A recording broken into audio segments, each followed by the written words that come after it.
Hello my dear friends, ఈరోజైతే నేను అప్పడాలు ఎలా చేసుకోవాలో చూపిస్తున్నానండి. ఆవిరి మీద చేసేసుకోవచ్చు, ఎక్కువ ఎండబెట్టాల్సిన పని ఉండదు. దీనికోసం అయితే మనం ఒక గ్లాస్ బియ్యం అయితే తీసుకొని నేను 6 గంటల ముందుగా నానబెట్టుకున్న తర్వాత వాటిని మిక్సీ జార్లో వేసుకొని కొంచెం వాటర్ వేసుకొని మెత్తగా మిక్సీ పట్టుకున్నాను.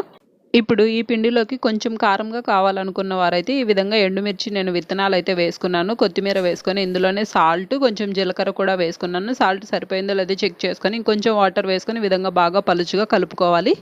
ఇప్పుడు ఆవిరి కోసం ఒక స్టవ్ మీద గిన్నె పెట్టుకొని ఒక పెద్ద గిన్నె అయితే పెట్టుకోవాలండి. 3/4 వరకు అయితే వాటర్ వేసుకొని వాటర్ బాగా మరిగిన తర్వాత ఆ గిన్నెకి సరిపడా ఒక 2 ప్లేట్లు అయితే తీసుకొని తడి చేసుకొని మనం కలిపి పెట్టుకున్నటువంటి పిండిని బాగా పలుచుగా అయితే వేసుకోవాలి.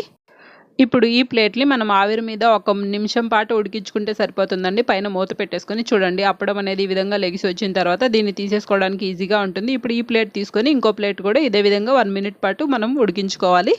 ఈ విధంగానే నేను మిగిలిన పిండి అంతా ఈ విధంగా అప్పడాలాగా పెట్టేసుకొని